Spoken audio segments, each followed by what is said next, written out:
Today we're here in Caboolture Market, Brisbane, the biggest market here in Queensland. I'm working with our neighbor. Our neighbor just like my sister and I'm very close to here. And now we're selling vegetable and fruits. Actually, dati sa bahay lang talaga ako. I'm not working. Ang may-ari nito isang Cambodian. At dati ilang beses niyang sinasabi sa akin na kailangan niya ng kasama para magtinda ng gulay at prutas sa market. Para sa akin, wala akong oras dahil nag-aalaga ako ng mga anak ko.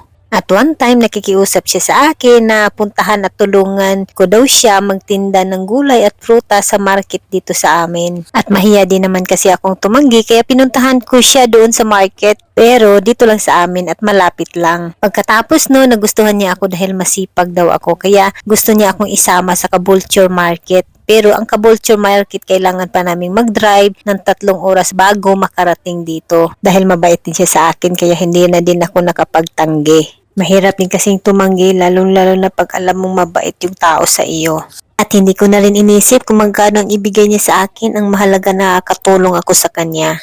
Dahil siya lang ang mag-isa at nangangailangan din siya ng tulong. Bilang kapitbahay at kaibigan. Kaya sinasamahan ko siya every Sunday dito sa Caboolture Market. Driving from Maryborough 1:30 in the morning to Caboolture Market. Instead, my birthday is Sunday, March 27, 2022. But we're celebrating in advance. Today, it's March 26, 2022.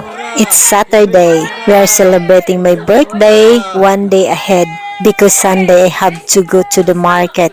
One of our neighbors, she needs my help to sell in the market. Hindi sana ako pupunta kaso lang nakikiusap siya. At ito ang lugar kung saan nahulog ang minamaniho kong van.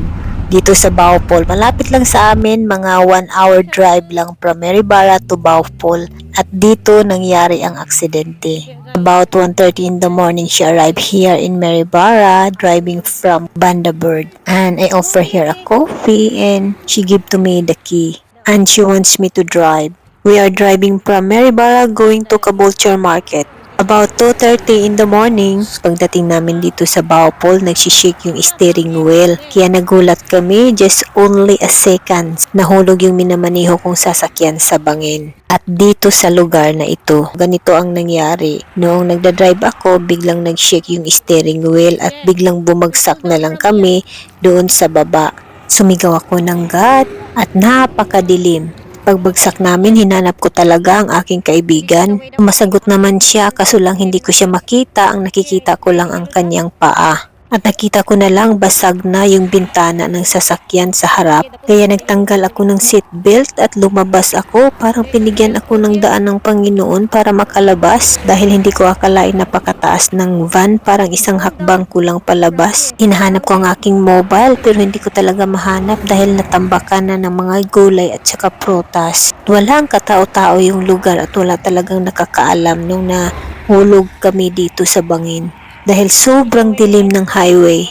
Habang umiiyak ako, tinatawag ko siya dahil gusto ko siyang tulungan pero nakikita ko na lang sa kanya ang paa niya. So ang ginawa ko kasi naalala ko talaga na hindi ko na turn off ang makina kaya talagang pinipilit ko talaga na makuha ko ang susi at hanggang sa napatay ko na yung makina. Pero ang ilaw ng sasakyan hindi ko pinatay dahil napakadilim. At sinubukan kong tulungan siya dahil natabunan siya ng mga gulay at saka prutas. Kaso lang ang hirap, hindi ko kaya siyang tulungan dahil napakabigat ang bumagsak sa kanya. Kaya naghanap ako ng daan kung saan pwede akong makahingi ng tulong at buti may nakita akong sasakyan na dumadaan kaya napansin ko kung saan ang daanan paakyat. Gumapang ako, pumunta ako ng highway para lang makahanap ng tulong. Humihingi ako ng saklolo sa gitna ng kalsada, halos magpasagasa na nga ako para lang huminto sila. 2 malalaking truck at 4 na cars ang dumadaan sa harap ko. Wala talagang humihinto hanggang sa may isang sasakyan naawa sa akin at huminto at nagtatanong kung anong nangyari sa akin. Ang sabi ko sa kanya, tulungan mo kami kasi nahulog kami sa bangin at may kasamahan ako na nandoon pa sa loob ng sasakyan. Pwede ka bang tumawag ng ambulansya or pulis para puntahan kami at tulungan kami dito? At tanong niya sa amin kung anong lugar ba to. Sabi ko hindi namin alam. Sabi niya saglit lang daw dahil titingnan niya kung anong lugar. Ayun, umikot siya at nakita niya kung saang lugar kami nahulog at tumawag siya ng pulis at ambulance. Siya nang nagsabi sa mga pulis kung anong nangyari sa amin at kung ano ang nakikita niya dito sa pangyayari. At dumating ang 2 police car. From Gimpi, 2 fire brigades, 2 ambulance at 1 helicopter. Dahil sa isang kasamahan ko na medyo serious sa loob ng van, nahihirapan silang mailabas sa van ang aking kaibigan. Kaya ang dami-dami na nila nagtulong-tulong. Nandoon ang mga fire brigades at mga paramedic. About 2 hours na ilabas nila ang aking kaibigan galing sa van. At ang ginawa ko, iyak na lang ako ng iyak at buti nakuha nila yung mobile ko at saka yung bag ko. Kaya yun tinawagan ko kaagad ang aking asawa.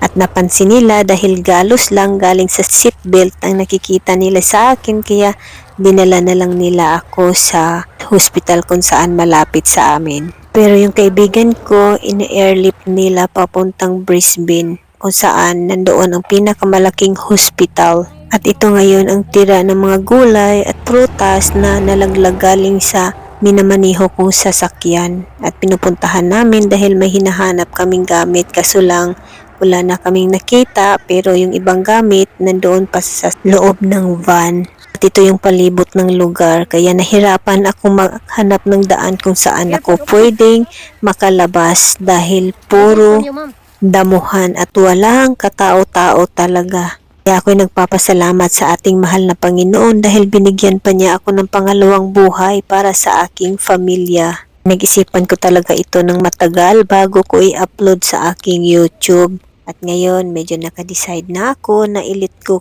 na lang. At nagpapasalamat na lang ako sa ating mahal na Panginoon dahil sa buhay na binigay niya sa akin. At tungkol naman sa aking kaibigan na kasamahan ko, at ako'y sobrang nalungkot talaga sa nangyayari sa kanya at lalong-lalo na sa sitwasyon niya ngayon. Na-confine siya ng 6 or 7 months sa hospital. Marami ng mga surgery ang nangyari sa kanya.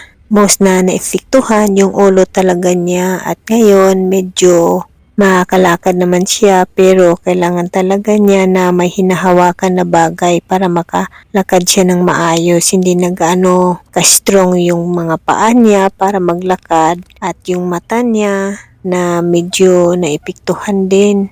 Pero nakakausap ko naman siya ng maayos. Minsan nagpapasama siya sa akin na mag-grocery kami, pero lagi ko talaga siyang hinahawakan dahil hindi malakas yung mga paa niya. Araw-araw sumasakit yung ulo niya, kaya lagi kong ipinagdadasal talaga ni Lord na sana'y gumaling na siya. At after sa mga pangyayari, dinala ako sa hospital, pero it's only 1 hour lang ako doon dahil wala namang serious injury ang nangyari sa akin. Birthday ko pa naman nangyayari ang aksidente, but still I'm blessed pa rin dahil binigyan ako ng pangalawang buhay ni God. Nung nag-drive ako, hindi naman talaga ako inaantok. Kaso lang, kulang lang talaga kami sa tulog dahil maaga kaming gumigising.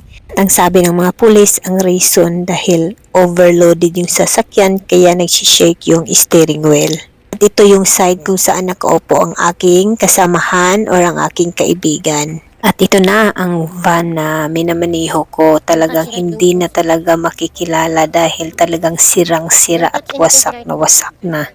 Natuwing na kasi ito, kaya pinuntahan namin ngayon dito sa Gimpi dahil ang mga pulis magkakaroon sila ng investigation tungkol sa pangyayari dito sa amin.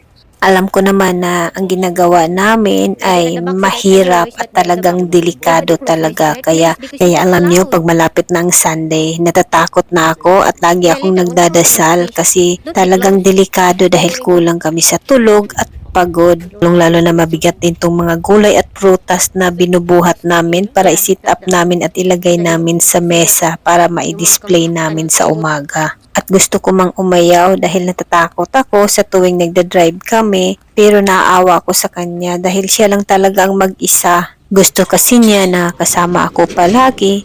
Actually, gusto ko na talagang umayaw dahil sa totoo lang hindi ko naman talaga kailangan magtrabaho ng ganun ka-delikado. Dahil minsan makulit siya at naaawa ako sa kanya, kaya yun sinasamahan ko na lang siya. Alam nyo ba, ang pagtitinda niya ng gulay at veggie sa Caboolture Market is napakalaking pera.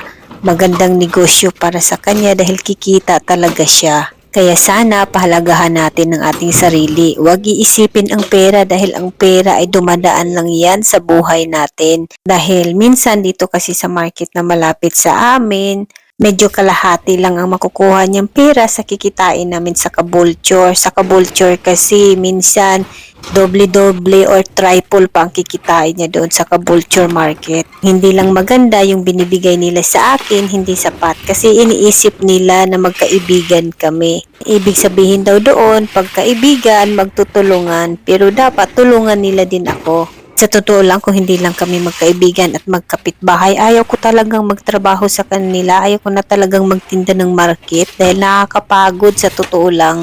Ngayon naman yung anak niya ang pumapalit sa kanya para magtinda sa market. At minsan tinatawagan ako para magpapatulong sa akin. Pinupuntahan ko na lang kasi malapit lang naman sa amin dito at bilang tulong ko na din sa kanila kahit hindi nila ako tinutulungan. Pero hindi na ako gaano pumupunta talaga. Gumigising ako ng 5:30 in the morning tapos napakaliit lang ang ibibigay sa akin. Dahil wala naman ako mapapala doon, pagod lang pagkatapos nun. Pero yung kaibigan ko na kasama ko na nahulog sa bangin, minsan humihingi din sa akin ng tulong para i-drive ko siya kung saan gusto niyang mag-grocery. Anytime naman, nandyan ako. Ako yung driver niya. Wala namang nagbago sa amin. Magkaibigan pa rin kami pero hindi siya dito nakatira ngayon. Pumupunta na lang siya para bisitahin yung anak niya dito. Kaya lagi pa rin kaming nagkikita-kita.